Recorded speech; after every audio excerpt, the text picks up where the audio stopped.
Hello guys, ang inyong tatay, nandito ako sa layover ko ngayon dito sa in between Boulder City and Henderson borderline dito sa Nevada State College. Naka-layover ako, mayroon akong 15 minutes sa ngayon at ito walang magawa si tatay kaya nagbibideo dito sa desierto. Itong mga sasakyan na to na nakikita nyo guys is sasakyan ng mga estudyante dito sa Nevada State College.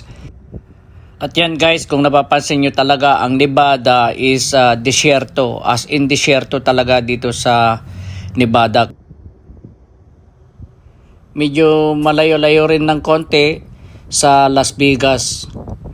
Henderson City itong kinalalagyan ko ngayon guys, at sa kabila lang nito is Boulder City. So yan guys, ito yung eskwelahan ng college, Nevada State College. At ayan naman yung aking minamanihong bus ngayon. Ang haba, 64 footer po yan guys.